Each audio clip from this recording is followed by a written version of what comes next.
Ayan. Tayo po'y masaya sapagkat tayo po ay nasa lugar na kung saan tayo po'y sumasamba sa Panginoon.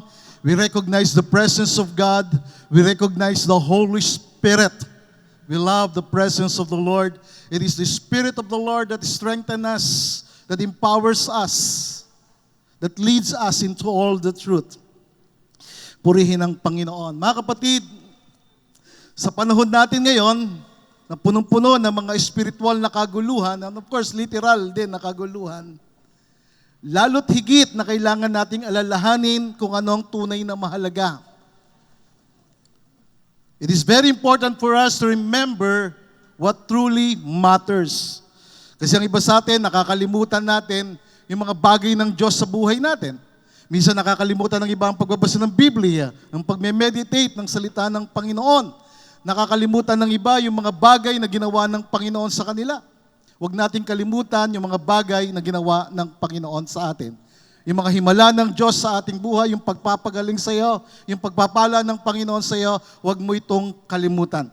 Of course, we remember Christmas for the birth of Jesus Christ. And we remember Easter, inaalala natin yung Easter o yung Holy Week for the death and resurrection of the Lord Jesus Christ. But today, we also remember the day of Pentecost. Yung araw ng Pentecostes, yung araw na bumaba ang Holy Spirit, yung araw na kanyang binigyan ng kapangyarihan, ang kanyang mga alagad, yung araw ng pagbuhos ng kapangyarihan ng Banal na Espiritu, yung araw na ipinanganak ang Iglesia ng Panginoong Hesukristo. We remember Pentecost. We remember the day in which the Holy Spirit poured out His power. Mga kapatid, Pentecost is not just a date on the church calendar. Hindi lamang po ito yung date sa calendar natin. It is the foundation of Spirit-filled Christian living. Ang Pentecost ay isang kapuspusan ng isang buhay sa kapangyarihan ng banal na Espiritu. To remember Pentecost is to do more than look back. Yung pag-alala sa Pentecost ay higit pa sa paglingon sa nakaraan, kung ano nangyari, kung ano ginawa ng Panginoon sa unang iglesia, sa church ng ating Panginoong Jesucristo.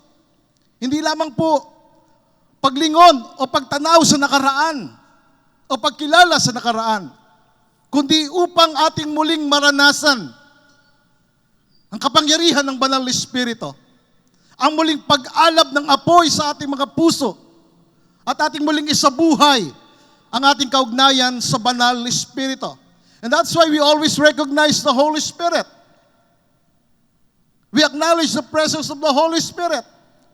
And today we are not here to memorialize the past o alalahanin yung ginawa ng Holy Spirit sa nakalipas. We're here to be mobilized. Naparito tayo para sa pagkilos tungo sa kapangyarihan ng Banal na Espiritu. Maranasan natin yung kapangyarihan ng Banal na Espiritu sa ating pang-araw-araw na buhay.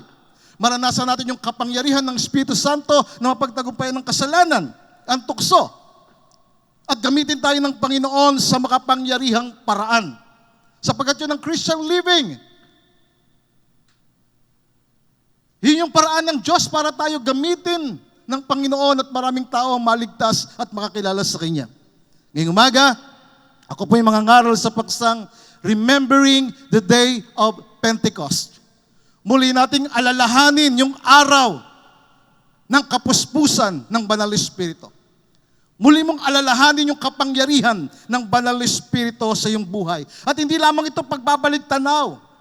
Ito ay pagkakataon sa bawat isa na ating pong muling maranasan ang kapangyarihan ng Banal na Espiritu. Na muling mag-alab yung puso natin sa apoy ng Banal na Espiritu. Na muling magkaroon ng spark sa buhay natin. Kasi sinasabi ng kaaway, binubulong ng kaaway, wala nang spark. Wala nang apoy ang paglilingkod ng mga anak ng Diyos.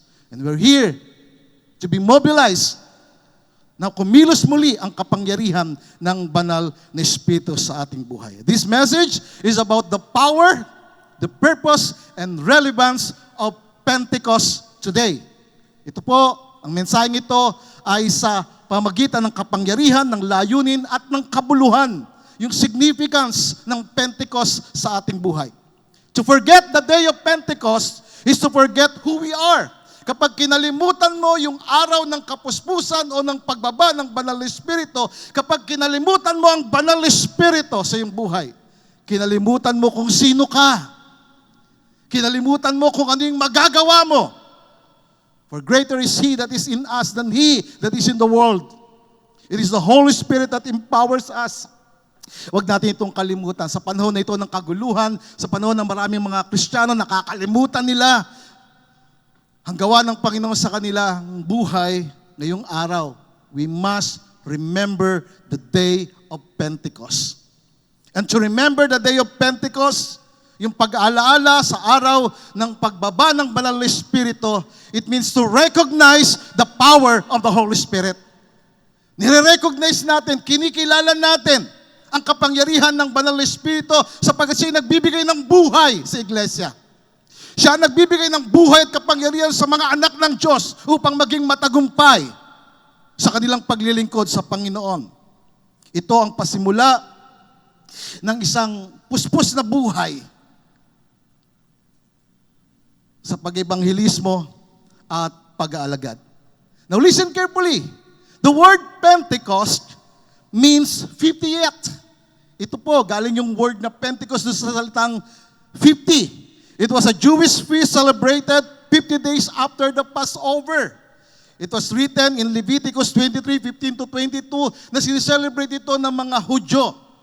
But today, on this month of June, we commemorate the day of Pentecost. It refers to the 50th day after the resurrection of the Lord Jesus Christ. We celebrate Holy Week. We celebrate the death and resurrection of Jesus Christ. And 50 days after the death and resurrection of Jesus Christ came the day of Pentecost. The day when the Holy Spirit came and manifest His presence. Originally, Pentecost was a Jewish harvest that celebrates the first fruits of the harvest as an offering to the Lord. Ito ay Jewish harvest festival. Ang Pentecost ay Jewish harvest festival. It was also called Shavuot. Sabihin natin Shavuot. In Hebrew, it commemorates the giving of the law on Mount Sinai. Shavuot. Ito yung pagre-recognize, pag-alaala ng pagbibigay ng batas ng Diyos sa bundok ng Sinai o sa Mount Sinai. That is why at Mount Sinai, the law was written on tablets of stone. Doon sa Mount Sinai, ginawa yung 10 utos doon sa bato. But at Pentecost, the law of the Spirit was written on the hearts of human flesh. Sa araw ng Pentecostes, isinulat ng Panginoon ang batas ng Espiritu sa puso ng mga taong sumasampalataya sa Kanya. At Mount Sinai, 3,000 people died because of disobedience. It was written in Exodus 32 verse 28. But at Pentecost, 3,000 were saved because of repentance. Written in Acts 2 verse 41. Pentecost is the reversal of spiritual death. Ang araw ng Pentecostes, ito yung pagbaliktad doon sa espiritu o sa spiritual na kamatayan at pagre-release o paghahayag ng spiritual life sa mga sumasampalataya. Yan ang Pentecost. And for us believers, tayo po na mga sumasampalataya sa Panginoon, ito po yung significance ng Pentecost sa ating buhay. Pentecost marks the fulfillment of the promise of God in the new covenant. Ang Pentecostes, ito po yung kaganapan ng pangako ng Diyos sa bagong tipan. Yung pangako na ibinigay niyang kanyang banal na Espiritu sa mga nauuhaw at nagugutom sa kanyang presensya. Ito'y kaganapan ng pangako ng Diyos. Pangalawa, Pentecost is the outpouring of the Holy Spirit and the birth of the Church of Jesus Christ. The reason why we're here, the reason why naitatag ang church na ito, it is because of the Holy Spirit. It was the Holy Spirit who moved in our hearts because He released His presence, His power to us. Pentecost is the outpouring of the Holy Spirit and the birth of the Church of Jesus Christ. Pentecost is the empowerment. Sabihin natin, empowerment. Ang araw ng Pentecostes, ito yung pagbibigay ng kapangyarihan ng Diyos sa bawat sumasampalataya upang sila'y magkaroon ng ministry. Magawa nila yung divine assignment, yung pinagagawa ng Panginoon at ang pagliligtas ng maraming tao at pagsisimula ng church ng ating Panginoong Jesus. Tingnan po natin ngayong umaga. Ano ba nangyari nung araw ng Pentecostes na sinasariwa po natin ngayon? 50 days after the Holy Week. 50 days after the death and resurrection of the Lord Jesus Christ. Acts chapter 2, verse 1, it says, when the day of Pentecost had fully come, yung araw ng Pentecost na dumating, they were all with one accord in one place. Sila ay nasa isang lugar, sila ay nasa upper room, nagkakaisa sila, nananalangin sila. And verse 2, suddenly, there came a sound from heaven as of a rushing mighty wind, and it filled the whole house where they were sitting. Nagkaroon ng isang malakas na ugong mula sa langit. Katulad ng isang rumaragasang hangin at pinuno nito ang buong bahay, ang buong lugar kung saan silang lahat ay nakaupo. In verse 3 it says, and there appeared to them divided tongues as of a fire. Nagpakita sa kanila yung mga dilang apoy at ito'y nahati, bawat isa sa kanila. Merong isang malaking apoy na nahati. Nagkaroon ng dilang apoy at bawat isa sa kanila lumapag ang apoy sa kanilang ulunan. One set upon each of them. And verse 4 it says, they were all filled with the Holy Spirit. Silang lahat ay napuspos ng banal na Espiritu and they began to speak with other tongues as the Spirit gave them utterance. Pinagkalooban sila ng kapangyarihan, ng kapuspusan ng banal na Espiritu. 120 people during that time. They were all filled with the Holy Spirit. And the Spirit gave them utterance. Now, ito yung nangyari. Ano nangyari on the day of Pentecost? First, there was a spiritual unity among the believers. Mayroong spiritual na pagkakaisa sa kanila. Dahil sinabi sa kanilang Panginoon na sila'y magstay. Sila'y magkaroon ng pagkakaisa. Mayroong pagkakaisa ng kanilang isipan, pagkakaisa ng puso, pagkakaisa ng layunin. And they were praying together as one. Having one mind, one purpose, one goal for the coming of the Holy Spirit. For them to be filled with the Holy Spirit. Kaya sabi ng Acts chapter 2, verse 1, they were all with one accord in one place. Silang lahat ay nagkakaisa. Nagkakaisa ang puso, nagkakaisa ang isipan, nagkakaisa ang kanilang diwa. Nagkakasundo sila. Isa sila sa pamagitan ng paglapit sa Diyos. They were of one heart, one mind, and one purpose as they waited on the fulfillment of the promise of the Father, which was the Lord Jesus said to them. Na sinabi ng Panginoong Isus sa Luke chapter 24, verse 49, sinabi ng Panginoong Isus sa kanila, behold, I am sending the promise of my fathers upon you, but you are to stay.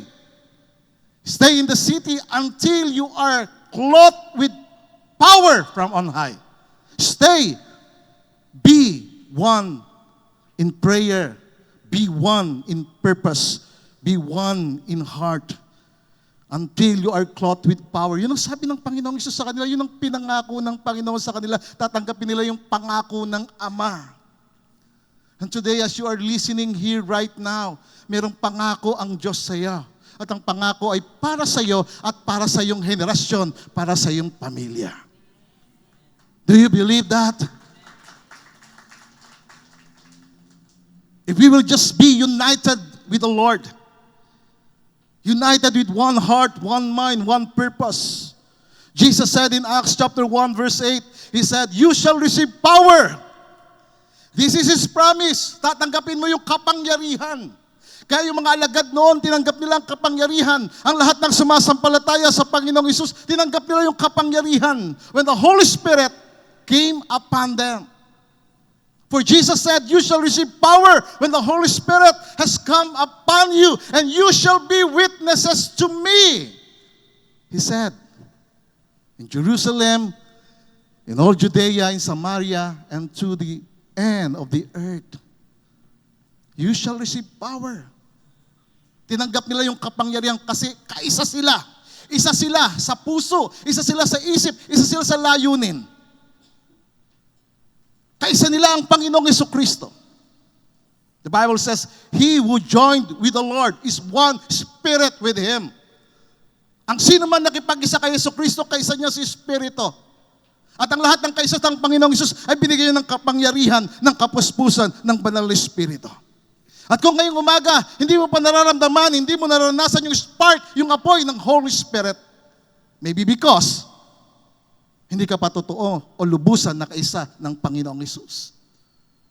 Because 1 Corinthians 6:17 says, he who is joined with the Lord is one spirit with Him. Siya na nakipag-isa sa Panginoong Jesucristo ay isang espiritu sa Kanya.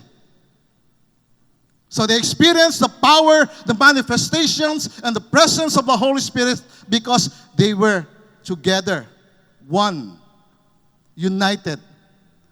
There was spiritual unity among them. And second,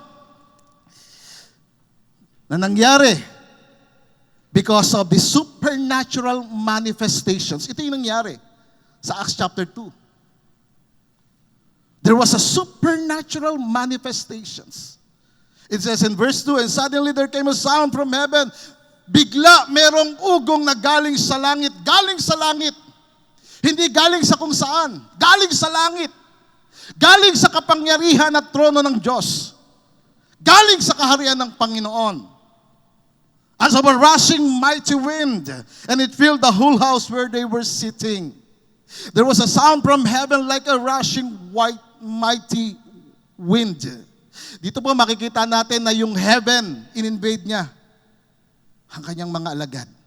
Heaven invades earth. Heaven filled them. The governor of the kingdom of heaven powerfully reveals himself. The governor revealed himself. Who is the governor of the kingdom of heaven? He is the Holy Spirit. He is the one who governed the kingdom of heaven. And He powerfully reveals Himself. There came a sound from heaven as of a rushing mighty wind. He is the bread of life that gives life to the believers. Acts chapter 2 verse 3, there appeared to them divided tongues as of fire, and one set upon each of them. Nagpakita sa kanila ang dilang apoy na hayag bawat isa sa kanila, bumaba sa bawat isa sa kanila, yung apoy, bawat isa sa kanila, naranasan nila yung apoy ng Banal na Espiritu, yung kapangyarihan ng Banal na Espiritu. They experienced a personal encounter with God's purifying presence. Ano yung purifying presence ng Diyos? Yun yung apoy ng Banal na Espiritu. Remember when the Holy Spirit came to the Lord Jesus Christ? He came like a dove. Nakita mo yung kaamuan ng kalapate. Bakit? Kasi walang susunugin sa Panginoong Hesus. He lives in holiness. He is the exact representation of the Father. That's why when the Holy Spirit came to Him, it was like a dove. But for the disciples, when the Holy Spirit came to them, it is like a fire. Apoy. Bakit apoy? Kasi sinunog ang kanilang masasamang ugali. Sinunog yung kanilang pagmamataas. Sinunog yung kanilang takot, yung kanilang pangamba, yung kanilang pag-aalala. Sinunog ang mga bagay sa kanilang buhay na hindi kalugod-lugod sa Diyos. Kaya kapag naranasan ng isang tao ang Banal na Espiritu, yung apoy ng Banal na Espiritu, sinusunog ng apoy ng Banal na Espiritu ang mga bagay na hindi kalugod-lugod sa harapan ng Diyos. Can we give God some praise? They experience a personal encounter with God's purifying presence. It was the Holy Spirit. It is the Holy Spirit that purifies us.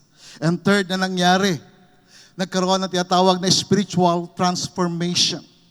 When the Holy Spirit came to them, the Holy Spirit transformed them. Binago sila. Ni-repair sila. Inayos sila ng Banal na Espiritu. Acts chapter 2 verse 4, it says, they were all filled with the Holy Spirit. When the sound that came from heaven came as a rushing mighty wind, it filled them. Yung hangin, pinuno sila ng buhay at nilagyan sila ng apoy. It was the breath of life that fanned the flame inside of them. Ito nagbigay ng apoy sa kanila. They were all filled with the Holy Spirit and began to speak with other tongues. They began to speak with boldness. Nagkaroon sila ng kapangyarihan na magsalita ng mayroong katapangan. Why? Because they were all filled with the Holy Spirit. The Holy Spirit gave them supernatural utterance. Binigyan sila ng Holy Spirit ng kapangyarihan na magsalita, magdeklara ng salita ng Panginoon. Ni-reverse ng Holy Spirit yung nangyari sa Babel sa Genesis 11. Remember, in Genesis 11, there was a confusion of language. But in Acts chapter 2, there was a connection of heavenly language to the people.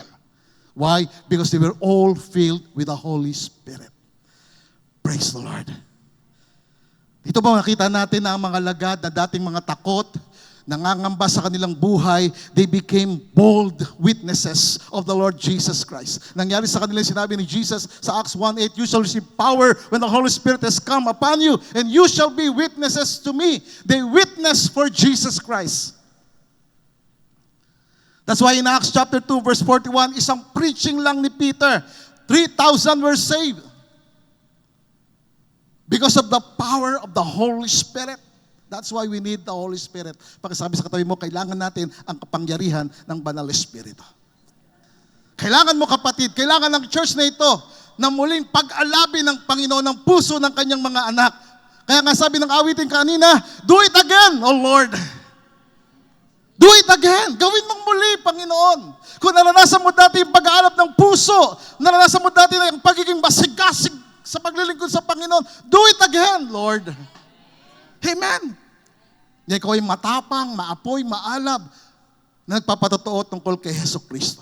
The question today, bakit kailangan nating alalahanin ang Pentecostes o ang araw ng Pentecost sa panahon ngayon? Bakit? Bakit natin ito kailangang alalahanin? Why do we need to remember Pentecost today?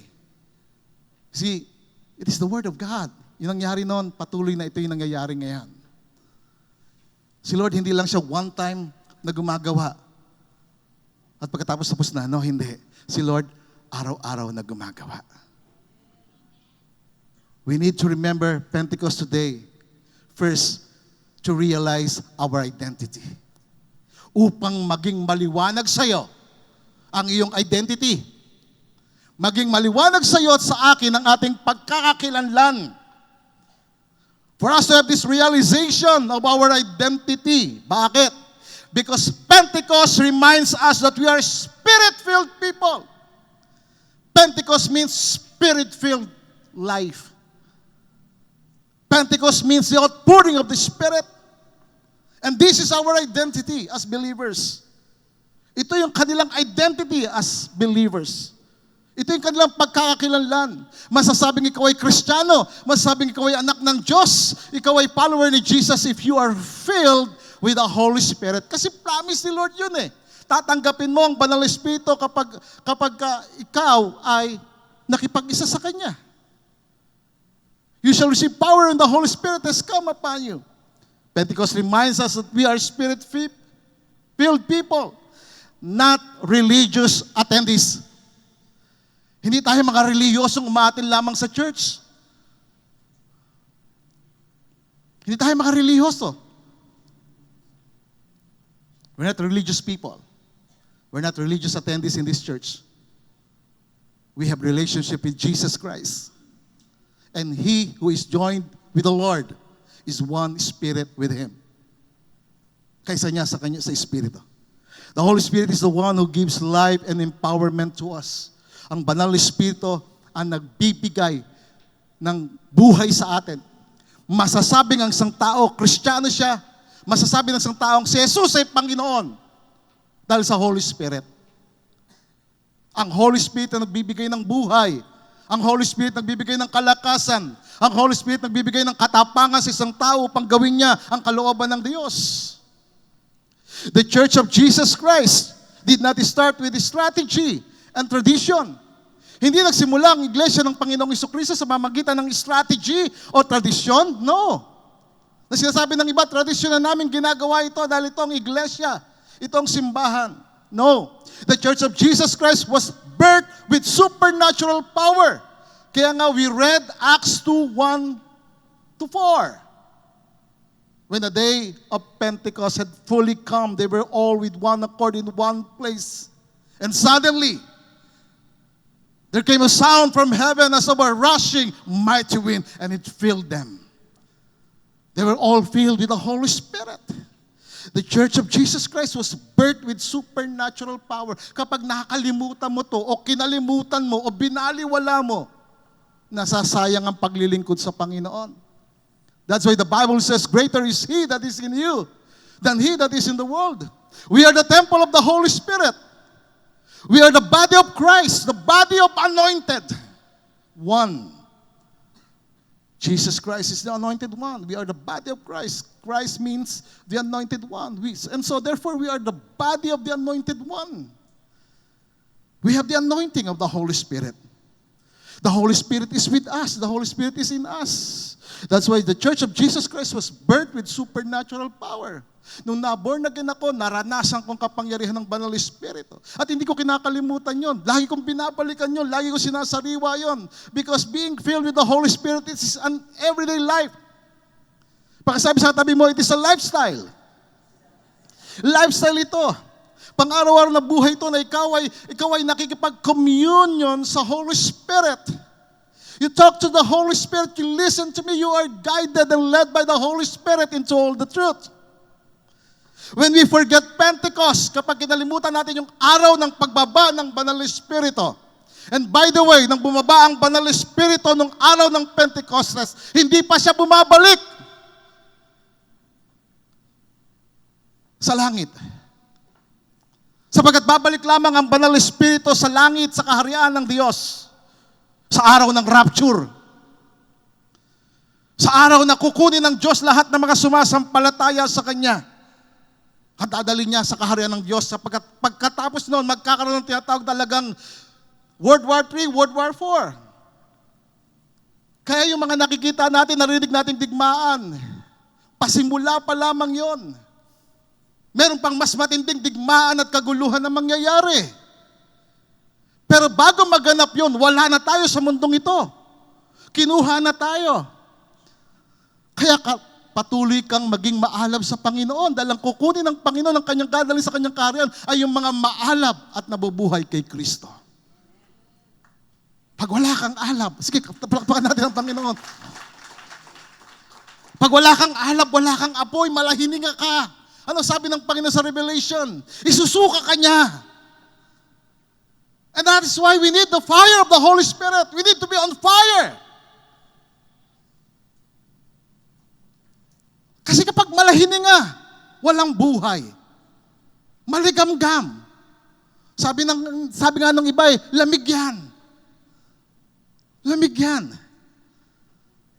Walang init.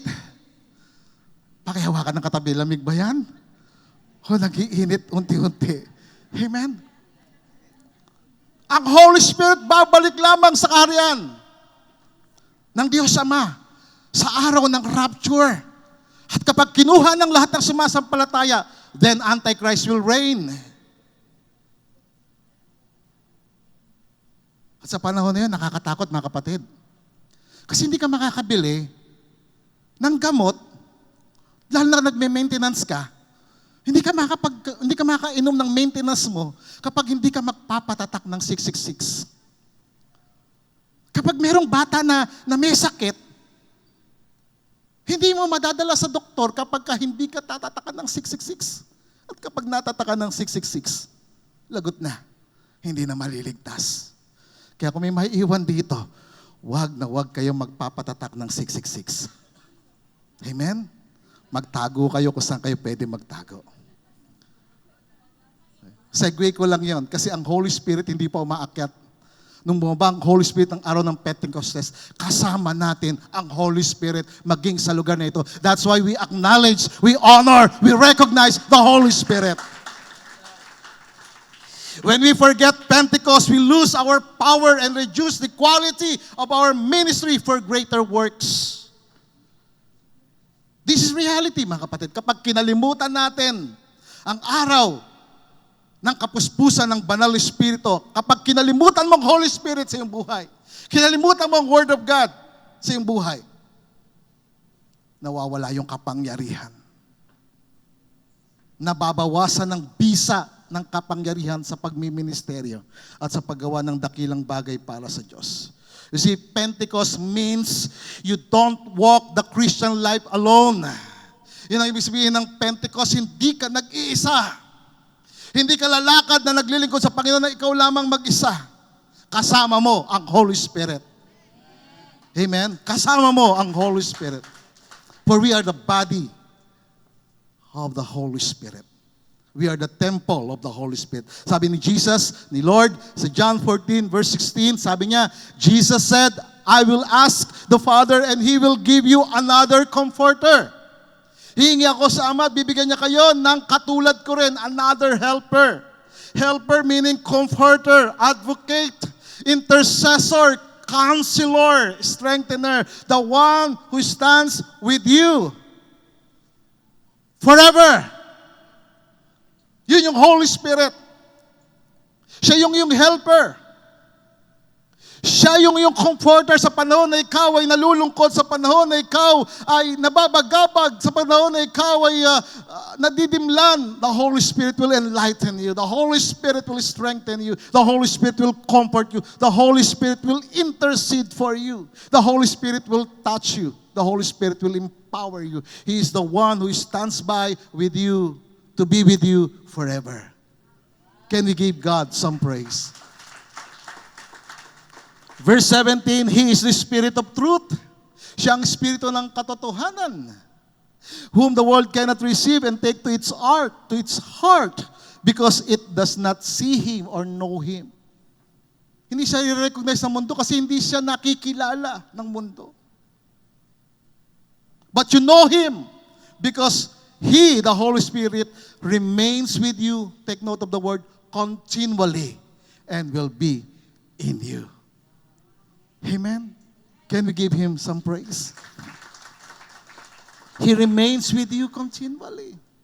Siya yung nagko-comfort, siya yung nagpapalakas.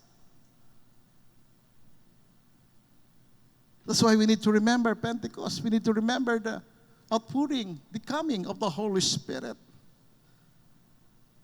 to realize our identity, upang maging maliwanag sa atin ang ating identity. Na ikaw ay Spirit-filled, that the Holy Spirit is with you. The Holy Spirit is in you, giving you that strength, that power, that energy, that vitality. And second, to rekindle the fire of the Holy Spirit in our lives. That's why we need to remember the Pentecost, the day of the outpouring of the Holy Spirit, of the power of the Holy Spirit. For us, not just to realize our identity, but also to rekindle the fire of the Holy Spirit in our lives upang muling mapag-alab ang apoy ng Banal na Espiritu sa ating buhay. Bakit? Kasi sa panahon natin ngayon, marami ng mga lukewarm.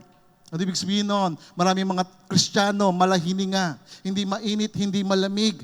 Maraming Kristiyano tinatamad ng maglingkod sa Panginoon. Maraming mga anak ng Diyos tinatamad na magbasa ng Biblia, hindi na nagme-meditate ng Word.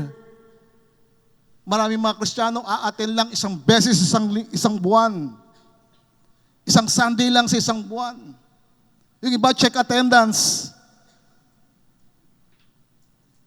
Papakita lang para makita ni kapatid. O nakita na si kapatid, nandyan na ba? Oo po, nandyan na po. O kailan siya ulit mawawala? Hindi ko po alam. Kailan siya ulit aaten? Hindi ko po alam. Bakit? Kasi si kapatid ang may-ari ng kanyang puso. Siya ang Panginoon ng kanyang kalooban, hindi si Jesus. Kasi kapag si Jesus ang Panginoon ng iyong buhay and you are led by the Holy Spirit into all the truth, every Sunday nandito ka. Every day nagbabasa ka ng Bible. Amen?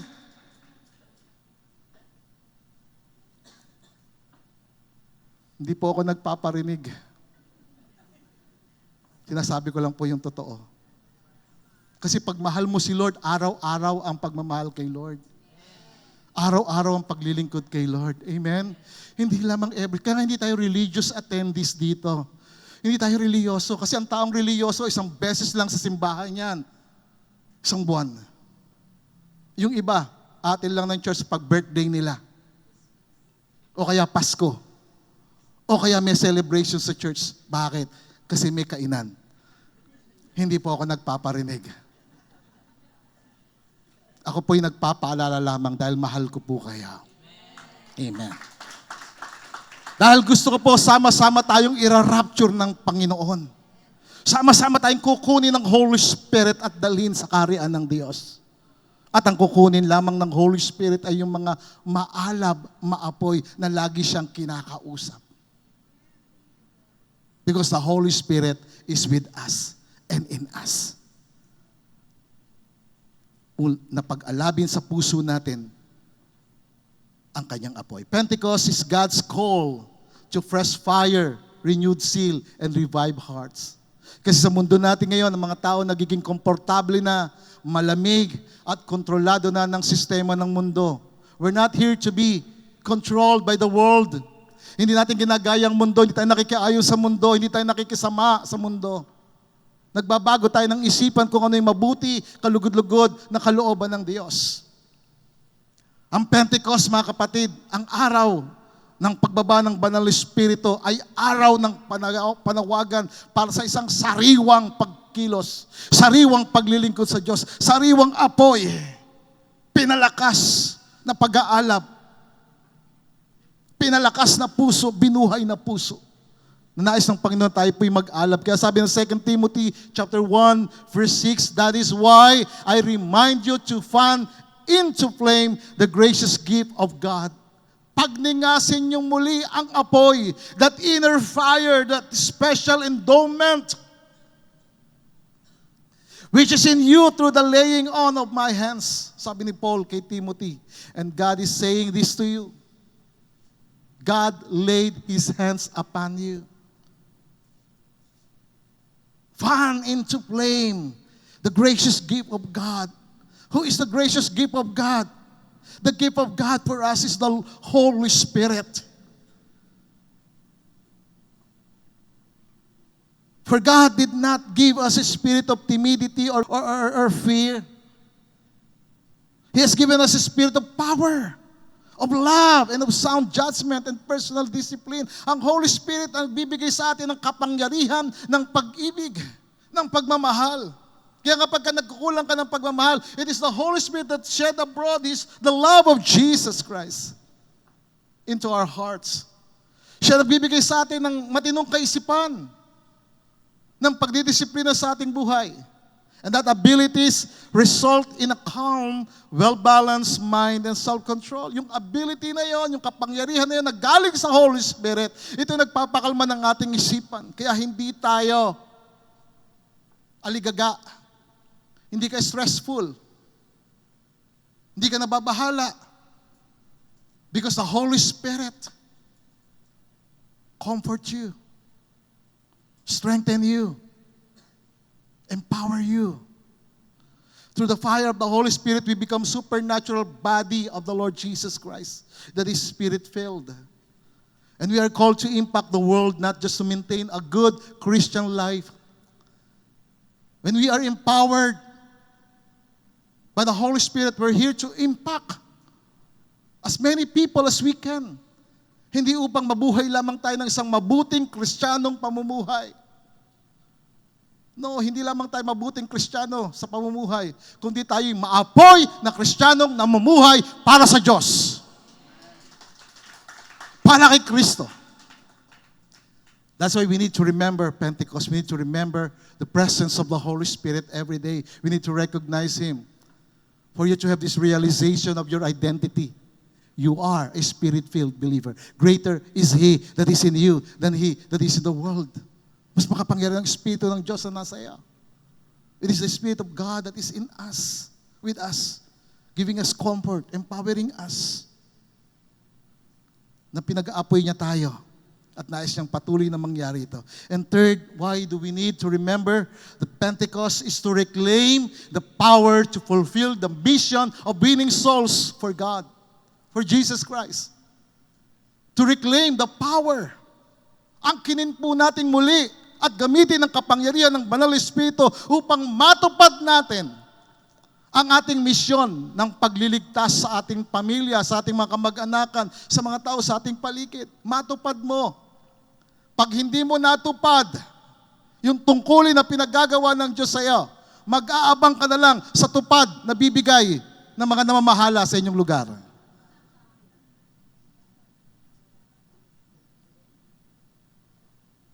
Sa ayuda na bibigay ng mga tao. We're not here para maghintay sa ayuda ng mga tao sa gobyerno.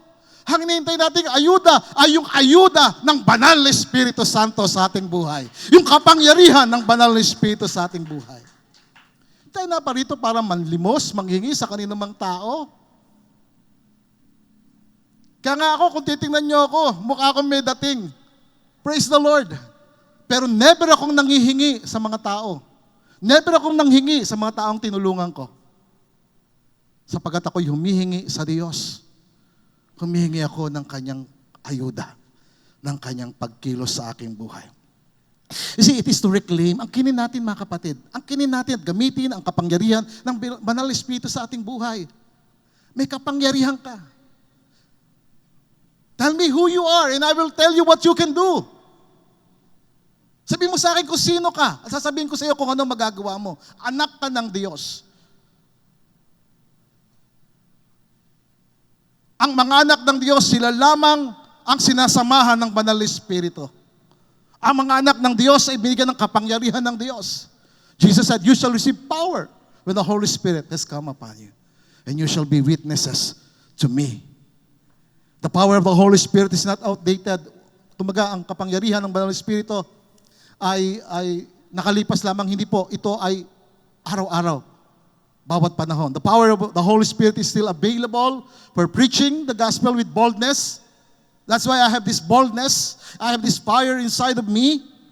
The power of the Holy Spirit is for healing the sick, giving freedom for the oppressed, nagbibigay ng kalayaan sa mga pinapahirapan ng dyablo, at ang kapangyarihan ng banal na Espiritu ay nagbibigay ng pagtatagumpay laban sa kasalanan.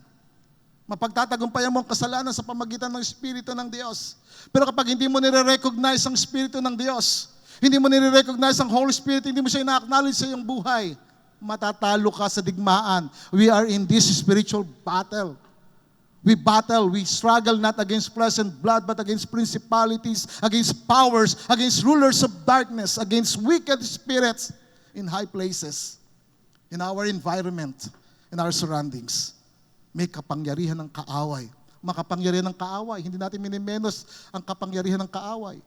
Ang pandaraya ng kaaway. But greater is He that is in you. Greater is the Holy Spirit that is in us. Tandaan natin lagi ito. Available ang kapangyarihan ng banal na Espiritu. Kaya nga yung greatest example natin ng kapangyarihan ng kapuspusan ng banal na Espiritu ay ang Panginoong Jesucristo. That's why we follow Jesus. We honor Jesus. We exalt Jesus. We want to be one with Jesus. Why? Because Jesus Christ, the Lord Jesus Christ is our greatest example. In Acts chapter 10 verse 38, it says, you know that God anointed Jesus of Nazareth with the Holy Spirit and with power. Jesus is God. He is God. Pero inalis niya yung kanyang glory. Iniwan niya yung kanyang glory. But He's still God. And He needed the Holy Spirit. The presence of the Holy Spirit. The power of the Holy Spirit for Him to fulfill the works of the Father. The works of God. Jesus was anointed by God the Father with the Holy Spirit and with power. Then Jesus went around doing good and healing all who were oppressed by the devil. Why? For God was with Him. Si Jesus, Diyos siya. Pero inalis niya ang kanyang kaluwalhatian bilang Diyos. But He's still God. And He needed the Holy Spirit to fulfill the divine assignment that God the Father has given to Him. Nagawa niya yung kanyang divine assignment. to heal people, to win souls, to make disciples, to set the captives free. Kaya sabi niya, the Spirit of the Lord is upon me because He has anointed me to preach the gospel to the poor, to heal the brokenhearted, to set the captives free. Jesus, our Lord, was anointed and empowered by the Holy Spirit. He is our great example. That's why the Lord Jesus said in Acts chapter 1, verse 8, hindi niya lang sinasabi yun sa kanyang mga alagad, sinasabi niya yun sa'yo.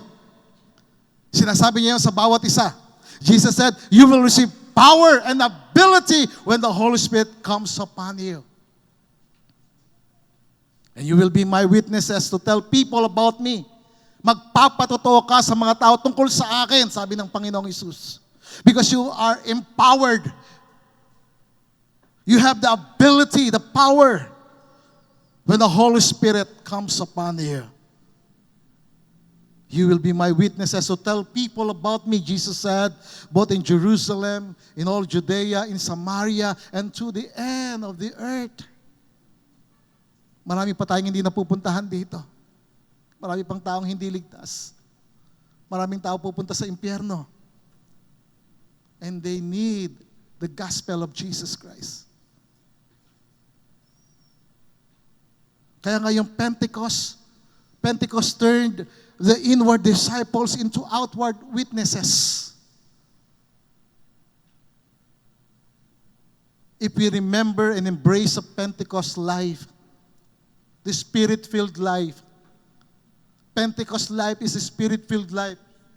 If we embrace that Pentecost life, we will pray more.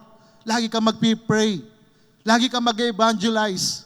Lagi ka mag-win ng souls. Lagi ka magdadala ng mga tao sa church sa Panginoon. You will love the Lord deeper.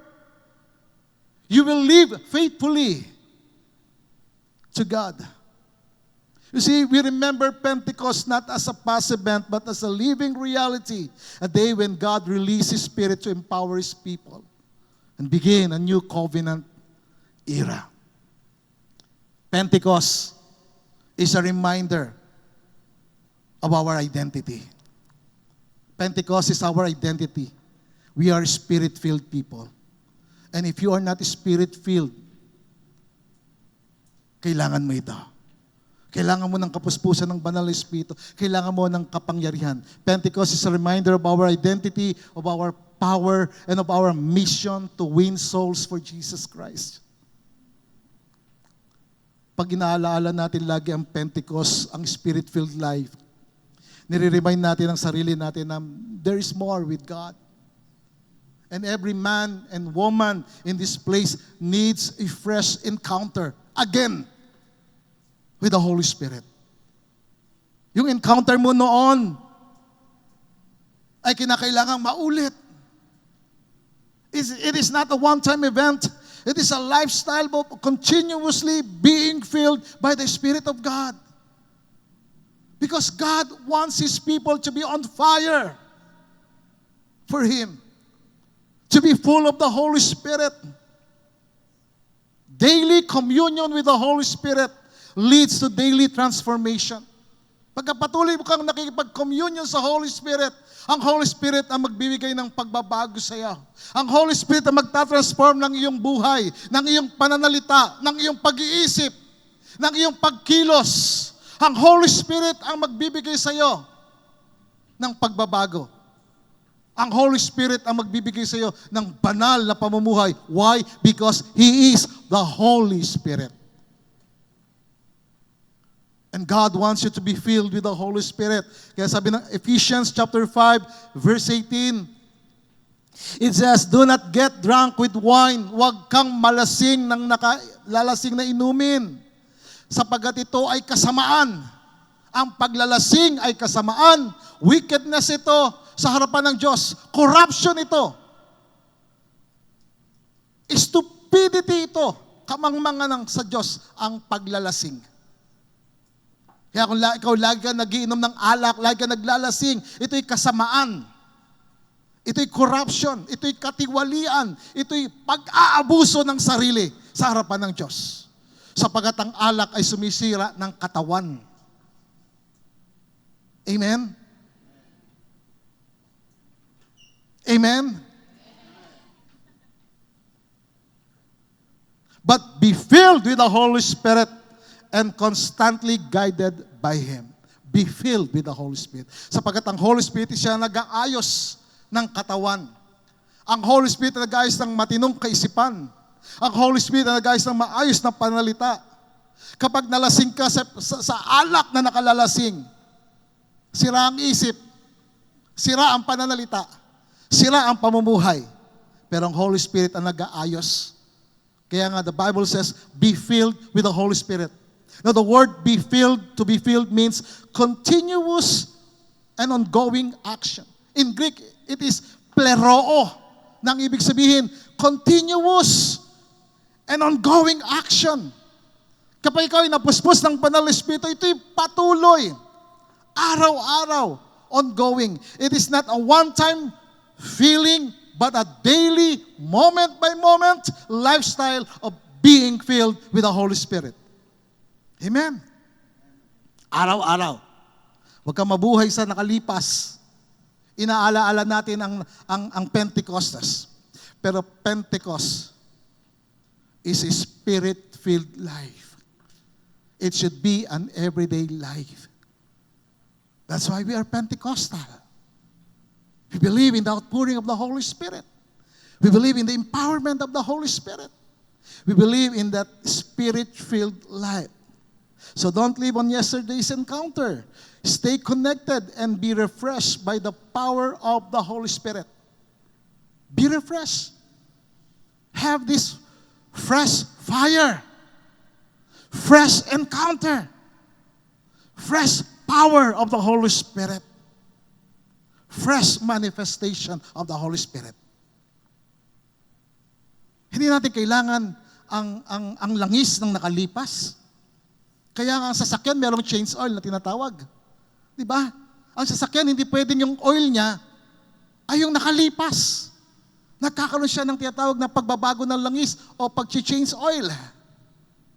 Marami sa atin kinakalawang na sa paglilingkod sa Panginoon. Pagka lumang langis, nakalipas na kapangyarihan ng Diyos sa buhay mo ang laging nasa iyo at wala yung kasalukuyan, kakalawangin ka. Tatamarin ka. That's why we need fresh. I love freshness.